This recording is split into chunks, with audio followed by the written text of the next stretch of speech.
Jabal Lasso and welcome. It's me, your host Ring Denduk. So with me, the solo traveler from Australia. Through this interview, we hope to inspire others to experience beauty of our country. Yes. So can you introduce yourself? My name is Philippa Corti. I come from Australia, originally from England, but been living in Australia for a long time. I live 96 kilometres away from Perth in Northern, which is in the wheat belt. They grow a lot of wheat there, some sheep. And I've had a wonderful time in Bhutan, especially with my dear friend Rabbit, that's his nickname, and the driver, Sangay. Uh, I think the thing I've noticed most about Bhutan, apart from its beauty, is how the weather changes because we go up and down all the time. But I've had a lot of fun. So many people might not know about our country. So how did you hear about our country and when did you decide to visit our country over here? Some months back, I was staying in Perth and I met Tempo Ragbe, who is working over there while his wife studies, which is quite common here. And he spoke so well about Bhutan, I thought, why not? And also, he made it very clear that it's an extremely safe country, which it is, and especially if you want to travel solo, whether you're male or female, and however old you are. And the driver and the will make it a wonderful holiday. Before I came, actually, so I wasn't nearly as strong as I would have liked to have been. They just changed the itinerary and take me to interesting places. Is that right? Thank you. Yes, yes. We are glad you have positive experience in our country. So, can you tell me over, how was your overall experience in our country?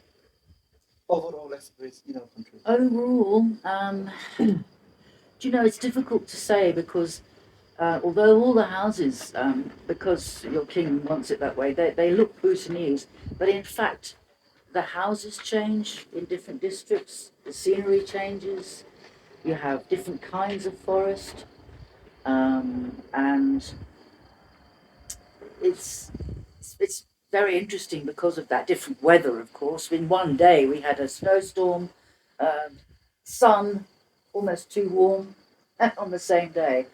So I think my overall experience has been that even though it's a small country, it takes a long while to get anywhere because of the winding roads, which aren't as bad as people might say, I should say. They're quite good, really, considering that they have to go all these amazing hairpin bends and up mountains and down valleys and through passes. It's okay, it's all right. Um, and especially as we had a very good driver. So as a solo traveler, can you explain us that is Bhutan is good for a solo traveler or safe for a solo traveler? So that through your experience until you are visiting over here, till now you are visiting over It's here. very safe and a very pleasant way to travel, actually, um, because you always have yourself, the guide, to be a translator. I chose to stay in farmhouses. I asked Temper to organise that.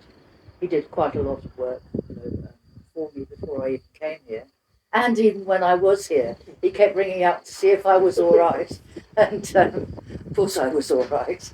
I was in the very good hands of yourself and the driver. Um, yeah, I should say on that it's delightful to travel with Rabbit and Sangay because they're a perfect pair. Sangay is Mr. Responsible, and Rabbit here is Mr. Bright Ideas. So we did some unusual things thanks to Rabbit. We took some sweets and cakes and soap to a remote monastery. And I have a wonderful photograph of all of us together, Sure. which is already very popular with my friends in Australia. I didn't do a lot online social networking because I liked just not doing that for a while and just enjoying where I was. Mindfulness, uh, the Bhutanese would say.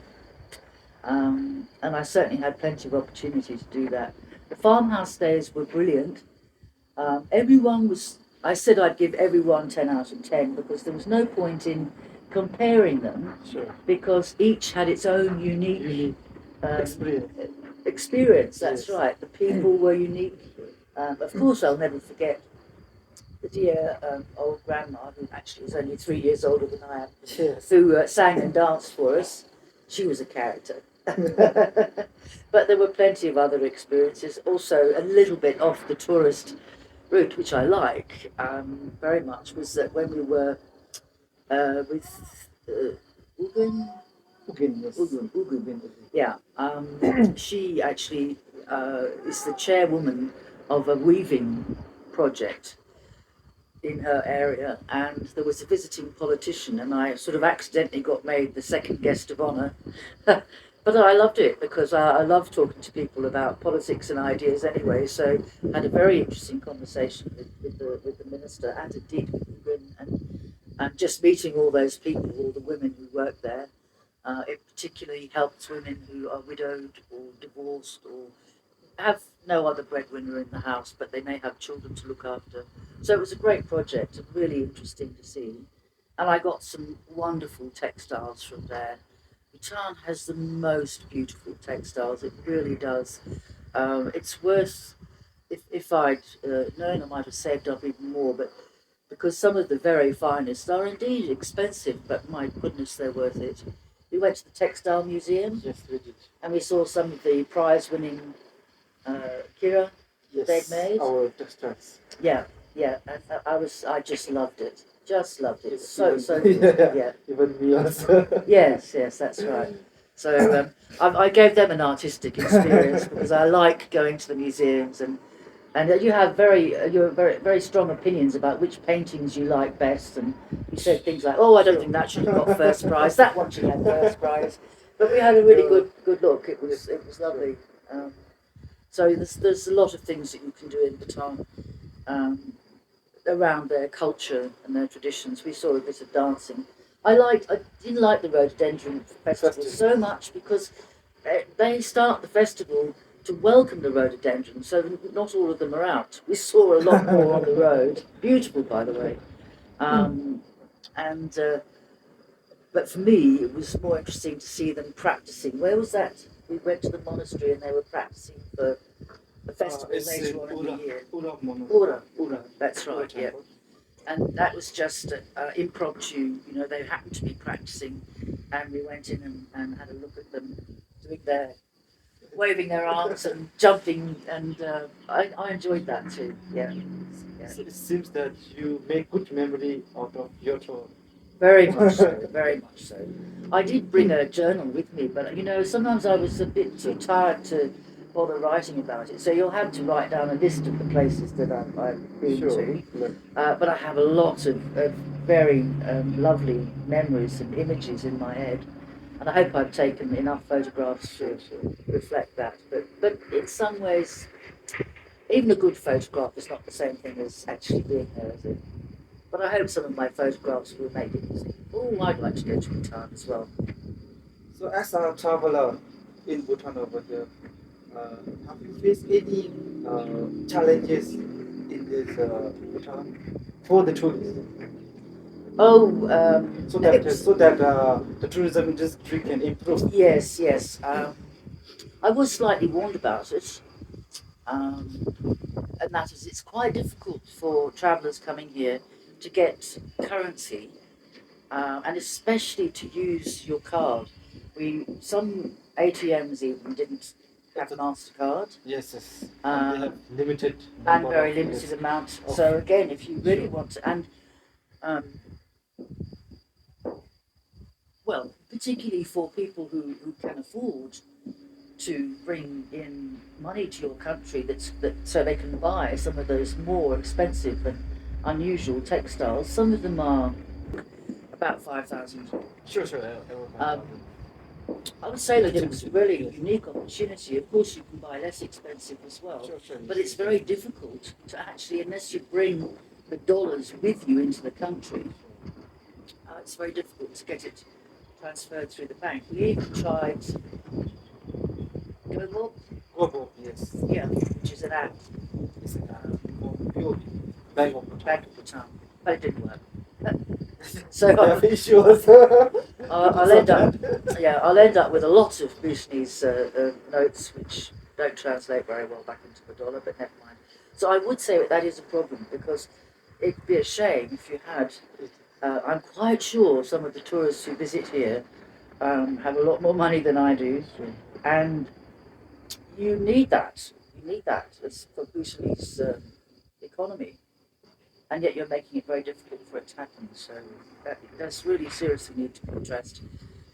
The other, it's not a problem for me, but the other thing that I spoke to the politician about was the almost brain drain of lovely young Bhutanese people. A lot of them have come to my home city of Perth. They're delightful people and always, like everywhere in Bhutan, always cheerful, very, very pleasant. I mean, they're the nicest visitors to my country.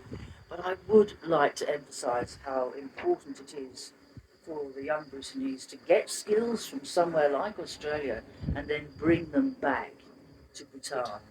Don't get lost in Western society. It doesn't have as much to offer you as you think, but I do see that it's really important for skills to come into this country, even if it's come to Perth to learn how to be an electrician.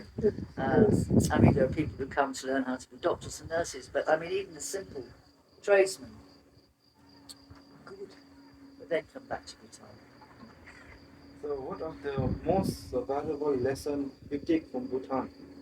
From stories, from fashion, from the people with which you have talked?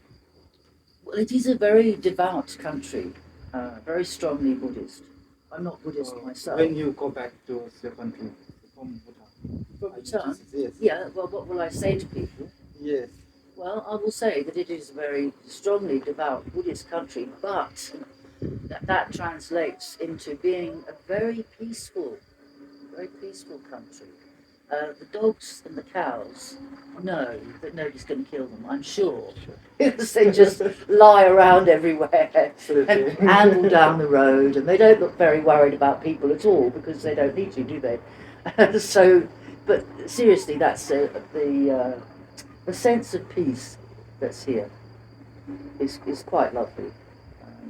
And of course, you can, if you're trekking them, then you'll be able to go places and there wouldn't be anyone for a long way around.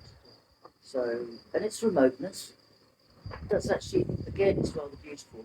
It's still quite a remote country. So I like your king's idea of modernity and tradition, trying to match the two together. It's a difficult job, very difficult job, but I like his idea because too much of the West has really lost its own culture and sense of history, and it's very strong here and lovely, beautiful to study, beautiful to look at the old buildings, the old monasteries. So, yeah, that's right, yeah. It's like the weather in April has been beautiful, despite the one bit of snow and a tiny bit of rain, but I liked that because we don't have enough rain in Northern. It's been lovely and sunny, and not cold. A little bit cold in Ura, and what's the other place where it was? Yeah. But it's nothing to worry about. Decent jacket, you're fine. You're fine. Yeah, and anyway, the indoor stoves that you have, the wood boxes, are so efficient. They're lovely. So, can you suggest the outside world about Bhutan to visit over here? Would I recommend it? Yes. Of course. As a recommendation. Yeah. Not as a suggestion, recommendation. The accommodation? Yes, recommendation. It's fine. It's just really, I mean, I chose to, even if I'd had lots and lots of money, I wouldn't want to stay in the 5-star resort. I wanted to stay in the farmhouses because it's a way of, I mean, these are working farms. You wake up in the morning and see some poor fellow out there, plying away with a fairly simple rotary hoe. Not a lot of mechanisation, really. And the milk is lovely, fresh, beautiful, unpasteurized, straight from the cow to the table. So there's lots to recommend farm stays. And the accommodation was always, I mean, even the simplest was more than adequate. You know, it was fine, and everyone was so hospitable. That's to me that would be a preferred way of keeping is to come and also you're also giving directly to the people of the town. You're not doing it through some big wealthy person who's got 5-star hotels in different places. You're giving it directly to the people. Yeah, so that's my preferred way. Oh, thank you so much for your interview. It was such a very long time to with us. Thank you so much. That's all right. Just finally, Okay. I would like to say, well, you work for Adventure Bhutan? I'm a freelancer. Freelance. Freelance Right. client. My very best wishes to you and to Sunday, and I just want to say again, what a delightful pair of companions you were. Mr. Responsible and Mr. Bright Eyed. It's a good idea. Yeah, Thank you so much. you're welcome.